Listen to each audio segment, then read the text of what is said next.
our adjustable light, you guys have seen me check the timing on numerous occasions. I have a video that just talks about it, but let's go ahead and we'll do it again. So in the Haltech, any other standalone ECU, you can lock your timing. So you need to lock your timing. We're gonna lock it to 15 degrees, which we've done, and we've already got our pickup going. And what we've done is we're lining up the crank pulley mark to the 0 mark because our gun is adjustable. I've got it to 13, so our crank pulley lines up to 0. So we're at 13 degrees, so we're 2 degrees from where we need to be. So taking a look at the crank angle sensor, we can adjust the timing through the ECU where we don't have to loosen up the cast. But because the cast looks like it's in one entire direction in the retard side, I'm going to go ahead and bring it over so it looks a little bit more normal. So I'm going to loosen up those 3 bolts and we'll get it on 15 degrees. So it won't take too much. So it's pretty close, but again, this is something you always have to check when you get a car in, especially one that you haven't put together. You got to do all these checks, right? You can't just throw it on the dyno and hope for the best. Usually you might get lucky, but it's not going to come out as good as it needs to be. So, and another critical piece of information that the Haltech ECU needs is what's your base fuel pressure setting at. So because this is running 740s, it's got bigger turbos, base fuel pressure is cranked up a little higher. So we got to tell the ECU what our base fuel pressure is with the vacuum hose off. So we've got that setting in there. This one's about almost 55 PSI. It's definitely on the high side. And that is assuming, right, that we have the correct fuel pump installed. So Walbro has different versions of their fuel pumps. So I don't know what's in this thing. It's supposed to be a P85 Walbro pump, so it's going to be either the 450 or the 520. You just want to make sure it's the high pressure setting one, right? And hopefully the factory fuel pressure bypass valve is gone. So issue is with a base pressure setting of 55, and let's say we're going to run at least 20 pounds of boost, we're going to be commanding about 75 PSI of fuel pressure.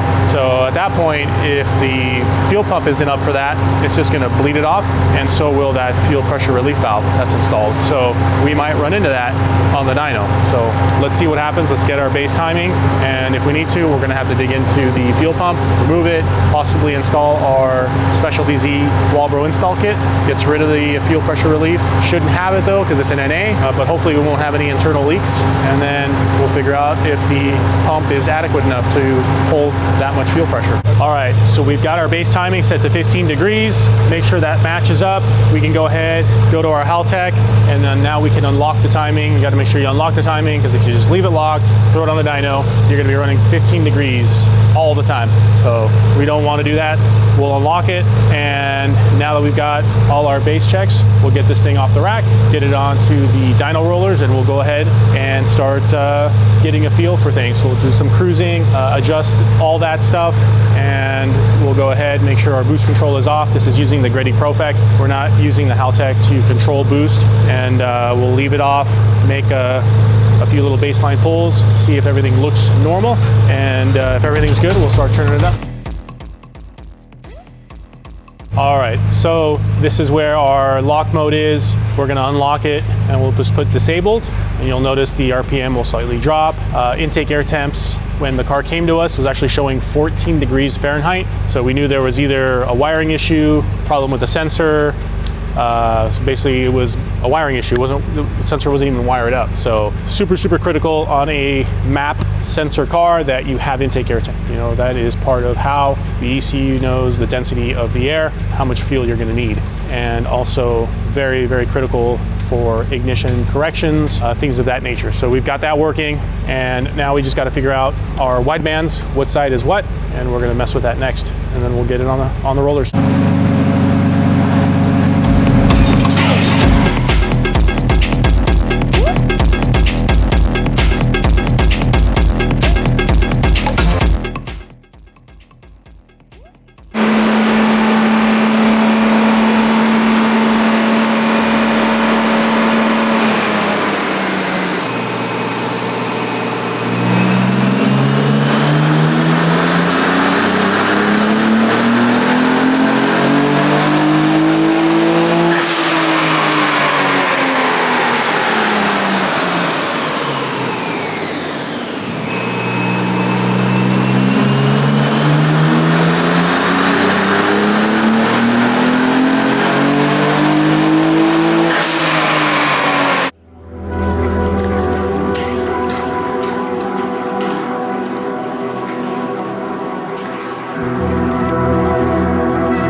All right, guys, half of what I was kind of expecting happened. Fuel pressure is dropping on this bad boy. So we're going to start with some of the basic stuff first. We got video of it. You can see it, classic. Pressure just goes from 60 PSI all the way down to 40 within a split second. So you can kind of get an idea here. Here's our air fuel. Air fuel is nice and dandy. And once we get to about 6,000, it starts to lean out. So pressure is just dropping. Fuel pump controller has not been bypassed. We're gonna start with that. We'll give that a shot, see if that takes care of it. If not, we're gonna pull the whole assembly out of it and take a look, see what we have in there, see what style, what model number of Walbro pump we have, and repair it if we need to, replace it, put in, if this thing happens to have a fuel pressure relief valve, we'll go ahead and get in there and get rid of that bad boy as well.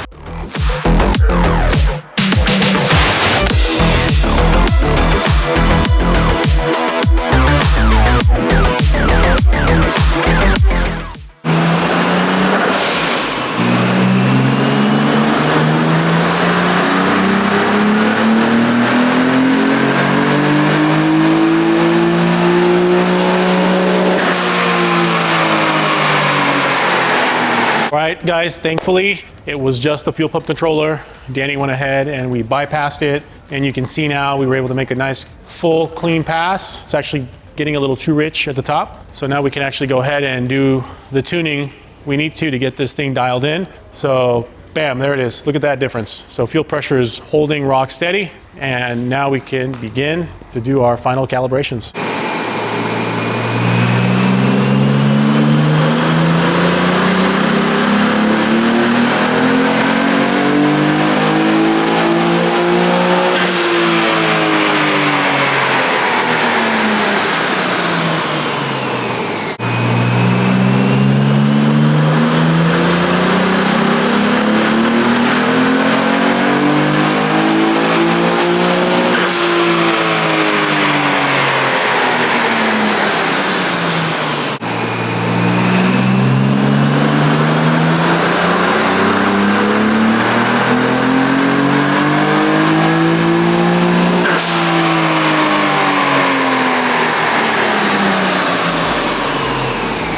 We have done as much as we can to get power out of this bad boy.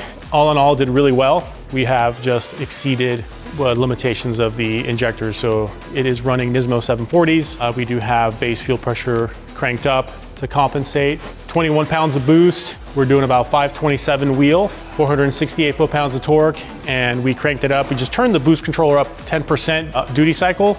So we went from 60% up to 70% and brought us another 4 pounds of boost. That got us 600 wheel and 511 foot-pounds of torque. But again, you can totally see here that we are leaning out. So right after 6,000, we start to lean out. We have definitely exceeded what our injectors can do.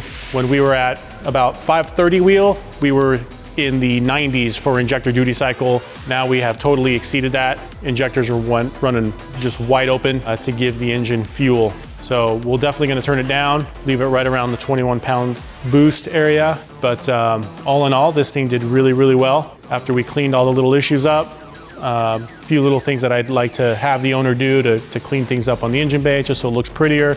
I would ideally like to rewire the electric fan to come on with the ECU instead of just having it on a switch, but really good results. So we'll go take this thing for a little drive, see how it does on the street for drivability,